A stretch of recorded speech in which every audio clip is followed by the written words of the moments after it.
I'm with Professor Ian Neal, M0KEO, who's the RSGB British Science Week Coordinator. Hello, Ian. Hello, David. Nice to see you. And good to see you. So tell us, what is Science Week really all about, in case somebody watching hasn't seen it? Okay. British Science Week is an event set up by the British Science Association, which is a national umbrella organisation. The RSGB works with them to fit in with some of the things they do, because clearly ours is a sciencey kind of subject. It fits in largely with the STEM curriculum, which is science, technology, engineering and mathematics in schools. And that's led us to a little bit of a problem, but I'll come back to that in a moment if I may. Much of the work that we do as the RSGB fits very closely in with schools. We try to get youngsters involved in doing radio, introducing them to it. We do things like do some Morse keys, you know, the little snail Morse keys that we can set up, and then they can send their name to each other and maybe get a certificate as a result of it. But actually just showing them the kit that we have is really good. To give a couple of examples, the Bishop Auckland Radio Amateurs Club, Barrack, up in my neck of the woods, they spend the whole week going around primary schools, demonstrating things to them, showing them how things work, and it's really very exciting for the youngsters. They get enthused by it, and it's really good. It's really good. I'll tell you what, before we hear what's coming in the future, let's have a look at a video that looks back at this year's activities from the RSGB. Here we are.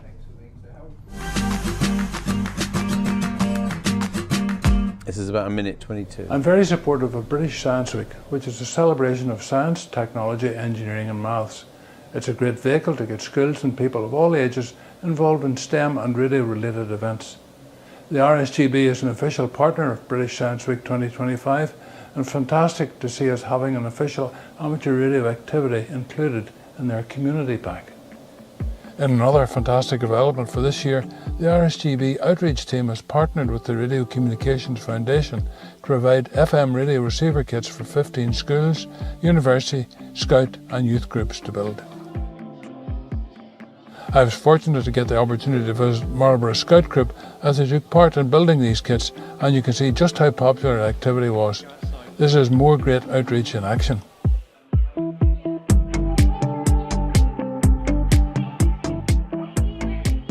What we hope is that the taste of today has given you a thought of what you might do in the future. Get into amateur radio, or perhaps into a career in electronics. CQ40, CQ40, Golf Bravo 2, Mike. The Scouts also enjoyed operating under supervision. Mike Alpha Romeo calling CQ1.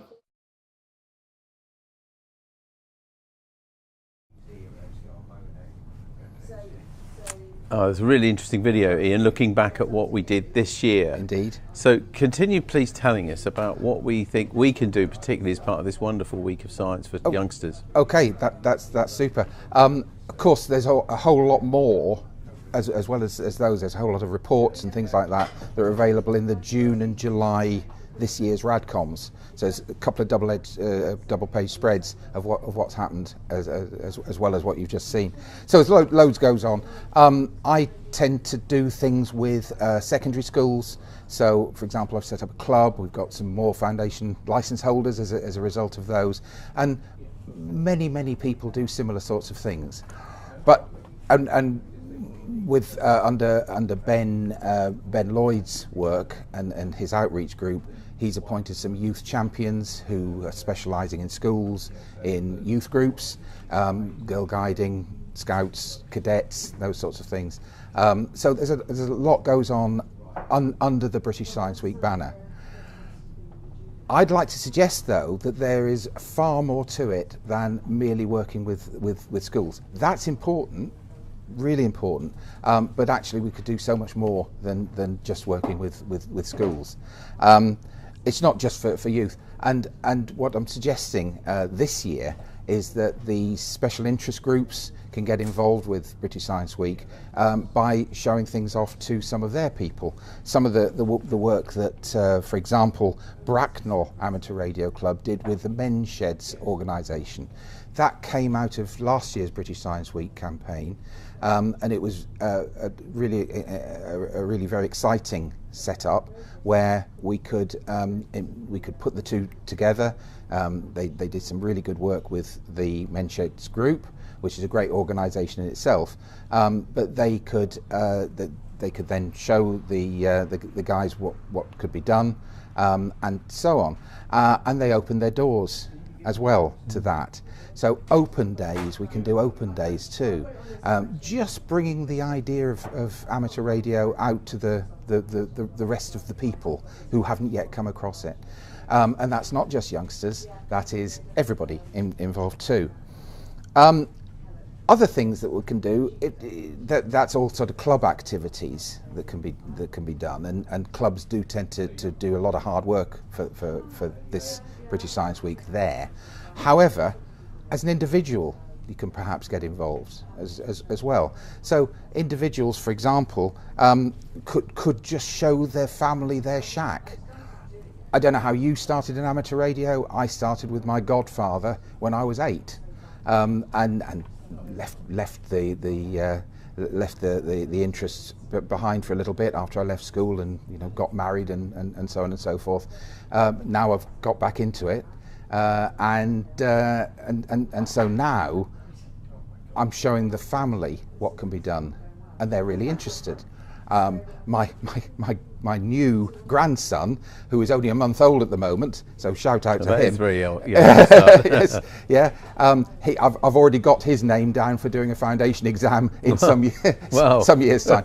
That's a bit of a joke, obviously, but I will be showing him what can be done. Those sorts of things are really, really important, because apart from anything else, it shows your family what you do. One of the things I've recommended in a forthcoming article I've written for Radcom is that you could show them from exactly what happens and explain exactly what happens from the microphone through to the antenna, and then back again, and explain it at each point. That's something that people are interested in, and you see the magic of radio actually happening, and that's important, I think, for people. And it also explains why you're going out into the shack from time to time for some hours at a time.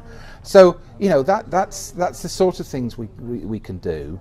It's not just for schools, it's not just for clubs working with adult groups, other adult groups. It's also for individuals to get involved with this British Science Week idea. The British Science Association, who, as I said before, lead on the whole thing, their tagline is "Smashing Stereotypes," and they have a strong view that what we need to do is smash the idea that the stereotype that science is just for people with geeky things. Exactly. Yeah. And they can. And actually, it's ordinary people involving themselves in science. So there you have it. A couple of suggestions for you. People are always fascinated when they're shown of what we do, and there is a certain magic about hearing something. And I'd like to suggest that actually a mobile phone actually will do a better job than our transceiver under some circumstances. But they're nothing like as impressive, are they? I mean, our rigs. I don't know what yours is like, but my rig has lots of flashing lights on it. It has lots of meters going backwards and forwards in response to my voice and so on, and in response to the other end's voice. That's impressive stuff. That really drags people in.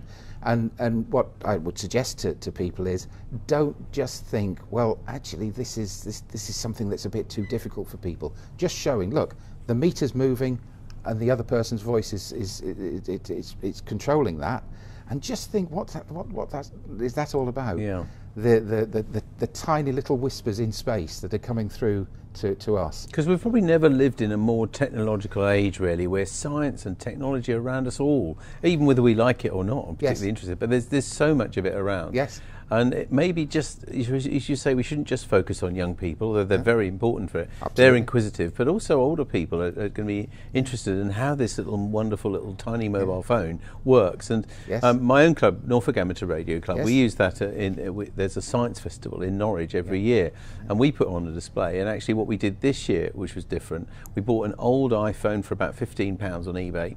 We carefully took it apart, and we also took a cheap handheld transceiver, one of these Chinese transceivers, and put that on a display, and we put them both on rotating things and compared the two. Yes. And actually, you know, it's surprising you can make a relationship between those two things and show where the aerial is inside the iPhone, which is kind of hidden away, whereas on most of our handheld portables it's a bit more obvious. Top, But we were just trying to make the relation and make that connection. Do you think that's a good way forward? I do think that's a good way forward. One of the things we always say in education is go from the known to the unknown.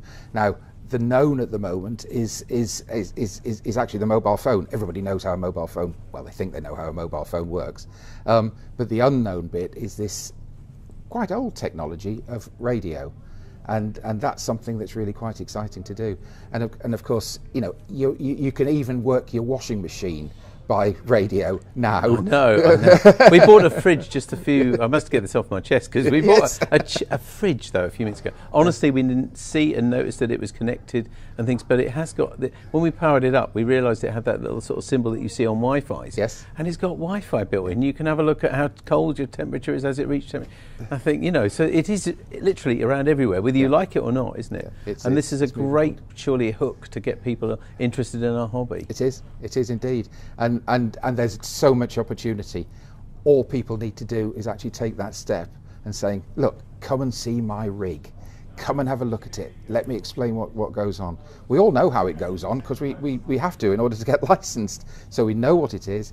The other thing I would suggest is, don't get too technical, because getting too technical can really frighten people off. If you start talking about propagation and the effect of sunspots and things like that, well, and some people might be interested in that, but don't go too fast on that, because otherwise you will frighten people off, and they think, oh, I can't do this, and you know, all I can do is talk to somebody at the other end.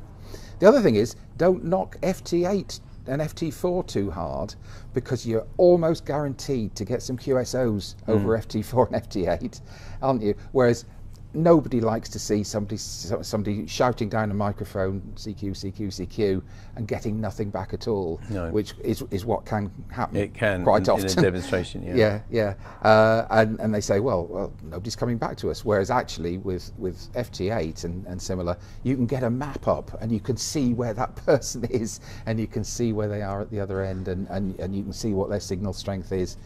In numbers you can more or less understand, and that's a really good, I find, a really good hook to get people involved. Good, yeah. So let's look forward then to 2026. Yes. It's in March. I think the dates have already been set. They have already been set, and if I knew what they were, I could tell you. You know, I had it and I've just lost it. I've just lost it. Yes. It is. It's the 6th to the 15th of March, 2026. So, and I believe there's a lovely web page on the RSGB website where you can get much more information as well to help you. We do. Yes, we do. There's two places you can go. You're looking forward to 2026. There's already a web page set up, so you can see what. Is that rsgb.org/BSW? BSW. That's exactly right. Okay. But you can also look back at some of the resources we've put forward. So quite a lot of the resources are in place, are still in place from last year and previous years. So you can see some of the things we've done, and things like lesson plans are up there about, you know, so you don't even have to come up if you're a teacher and you're going in to do a session. You don't even have to set up your own lesson plans. There's some samples already done for you, and some risk assessments and those sorts of things. And also I'd commend to you those pages in Radcom, because they explain.